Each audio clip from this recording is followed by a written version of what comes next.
So you have to either play off or make sure you're somehow in contact with him, and he's able to do exactly what you said. Use the speed to his advantage and go up and get the football. That's a big-time play right there. Unable to connect on the first down pass play. Now it's second down. Again, he'll drop to throw. Over the middle, and it's incomplete. Back now with Charles Davis. I'm Brandon Gaudin. It's the Bucs in possession of the football as we begin the second quarter. They're in the midst of a nice drive, but facing a third and long here. On third down, he'll drop to throw. And he comes back with one complete. And he gets this down to the 18, good enough for a first down. So here we go, 1st and 10 now. And those first downs do add up. The offense keeps the ball moving downfield and keeps their defense on the bench, giving them a chance to rest. Inside the red zone here, they'll look to throw. And he just throws this one away. Smart decision here this close to the end zone, and it brings up second down. Let's face it, perfection is something we all chase, whether it's playing this game or whatever we do. Hard to attain, but that's what they were searching for as that pass goes incomplete. And here comes play number 6 on this drive.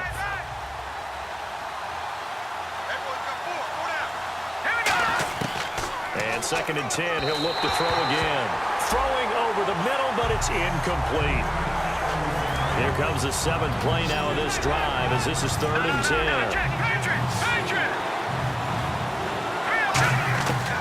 They'll look to throw again. And he fires one that's intercepted. A great read, and it's picked off. And a big turnover there as his guys will get...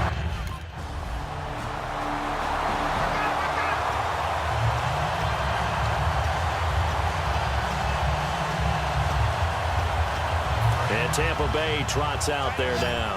And they had a nice little drive going last time. Threw the interception in the red zone. Costly. Bad enough to throw it anywhere, but that drives coaches insane when they're thinking about, hey, we've got a shot at points already. We're already in a spot where you're thinking you got 3 on the board for sure, and to come away with nothing, that's a really tough one for them to swallow. Yeah, will they make up for it? It's a game of matchups, and that's why you take your receivers and move them around a bunch, especially your best guys.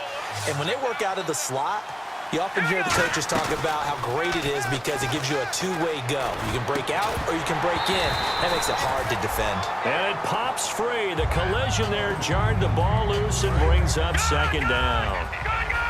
And he's certainly not a guy that drops that football very often. Indeed, because that's a bit of a surprise. I know he's in the middle of some traffic and people, bodies all around him, but he usually has the focus to haul that one in. To the sideline, and oh, a nice catch there. Made sure the feet were inbounds, and they were. Was that a receiver? Yeah, actually it was. It was a running back who was a receiver on the play. I think he's been spending time in the receiver drills getting his feet down. Well, those guys out of the backfield, they got to be good, agile with their feet. He showed the agility there with a toe tap. No doubt about it. It's like he'd went to ballet school. Got the toes down and stayed in bounds. And he's got it. Caught in the end zone. Touchdown, Tampa Bay. Their dangerous wide receiver, 28 yards. And the Bucs are within a 2-point conversion of tying us up. Well, there was a little extra pressure with that one because it was 3rd down. He didn't care. He snagged it with one hand like it was routine.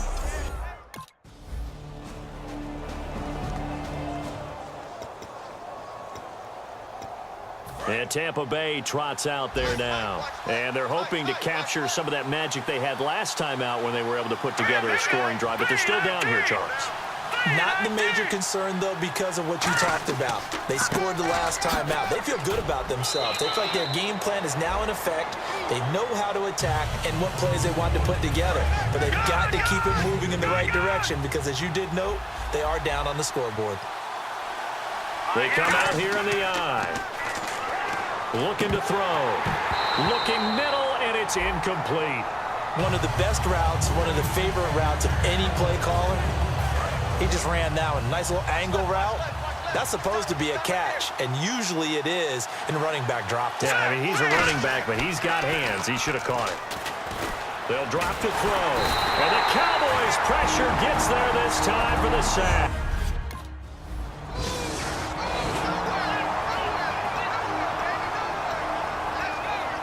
And Tampa Bay trots out there now. And where the ball is now, you got the field goal pretty much in the bag. Now do you try for the end zone a couple of times? I don't think there's any question about it. You might get a gift of 6 points rather than the 3 that you just noted that you feel like you already have. Be aggressive, go after it, and try and get those points. Not only did they drop what looked like an interception in the end zone, they blew a golden opportunity to shift the momentum.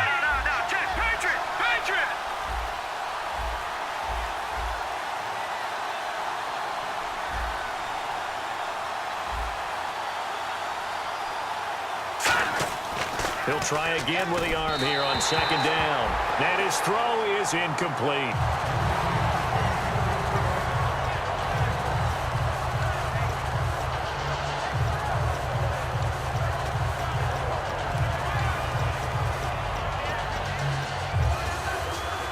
And the offense looking to pick up the first down after the second down incompletion. He'll drop to throw. He's going to go up top for the end zone. A fight for the football, and it's intercepted. A great read, and it's picked off.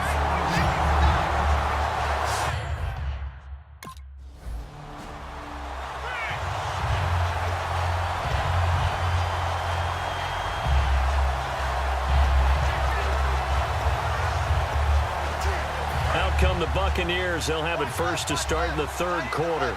They're down here, but very much in this game. What's the tonality of a coach's talk when a game is within striking distance like this at intermission?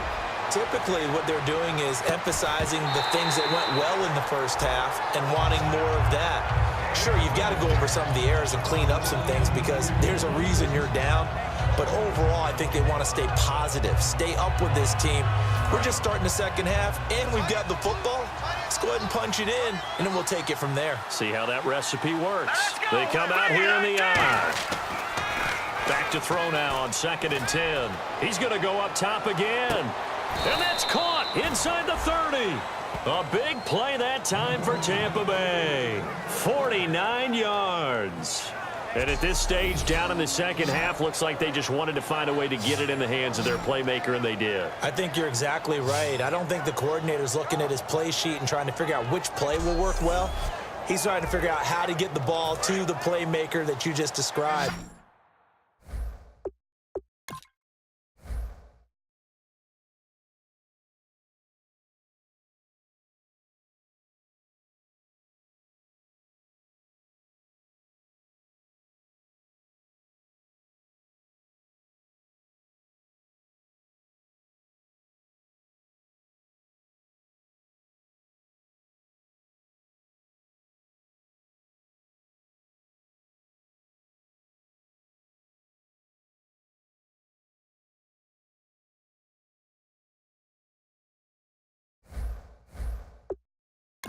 Looking down at that sheet, you find people plays, not necessarily X's and O's, and that's exactly what they did there. They go play action here on first down. He's going to, and he hauls it in for the Buccaneer touchdown. Their dangerous wide receiver. Already his second touchdown here in this opening weekend. And the Bucs are able to strike for 6. I know we often laugh, and sometimes we even exalt the guys who are great trash talkers and give us some really funny lines. But the bottom line is absolute production on the field. His second touchdown of the game, and they lead. And now they'll be looking to their defense to preserve that lead.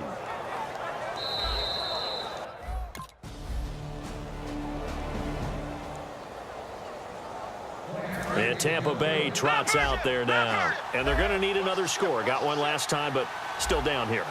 When you're playing catch-up, every possession becomes crucial, doesn't it? It's vital. Get back out on the field, punch it in the end zone again. They know it's not easy, but what they do have going for them, they did score the last time. They think they've got a good formula working. And what about the defense? Well, now you're just saying to yourself, okay, we gave up the score last time. What adjustments do we need to make to slow them down now and get the ball back for our own offense? Is it more pressure? Is it more zone?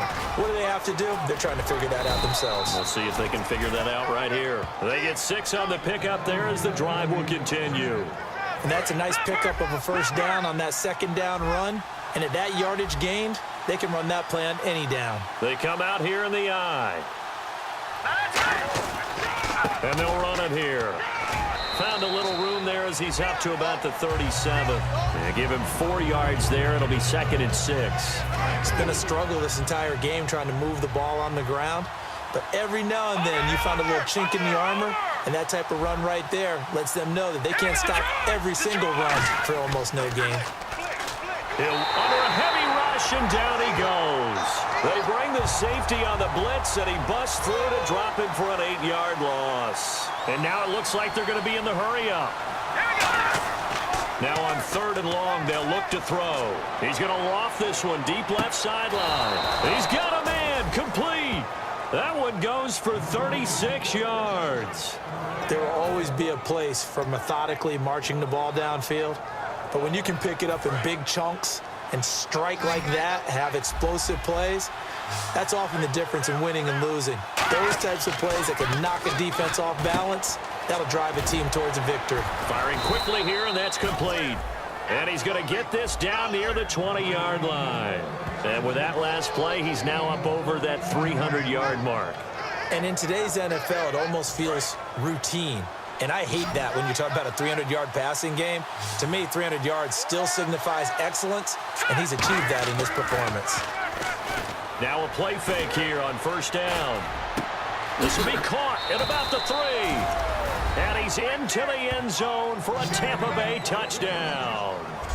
Their dangerous wide receiver with now 3 Week 1 touchdowns. And the Bucs have taken the lead.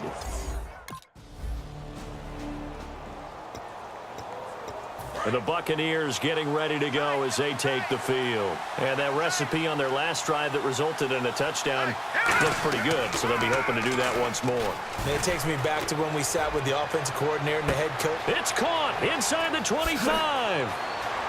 Touchdown, Tampa Bay. A big play there. 57 yards. And the Buccaneers here finding a way to stretch their lead. And let's count them up now. 1, 2, 3, 4 touchdown receptions for him in this game. And just one shy of the NFL record. What a great performance. Going up and catching the football, creating space, and finding the end zone. That's what it's all about.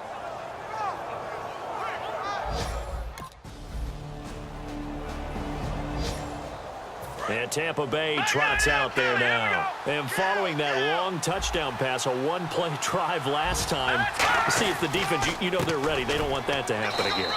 And you would have thought they would have been ready the last time. I mean, that's what you work on all the time. Make sure that no one gets behind you. That's the cardinal sin of defense, not giving up the long pass. They did. Let's see how they adjust.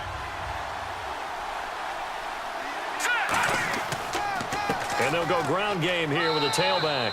And he'll slip his way up across the 30 to the 32. 3 yards is half of what they needed. Now can they get the other 3 here on 3rd down? And in this situation with a lead 4th quarter, they're liking keeping the ball on the ground, I'm sure. That's just smart football, but you know the defense has to know it as well. They've got to stop them here. So now we're going to see that loading the box in a big way. 6, 7, 8, 9, whatever it's going to take, puts a little bit more pressure on your big offensive line. And that pickup of a 1st down, that's going to leave a mark because they really needed to stop them there, didn't they? Oh, so frustrating. Defensively, you're a play away from getting that football back here down late. Tough. Now they've got to find a way to create a turnover or takeaway. Otherwise, this one will probably get away from them. The play action fake. They'll look to throw. He sets to fire deep. This is caught inside the 15. And he's into the end zone. Touchdown, Buccaneers. Their dangerous wide receiver. 40.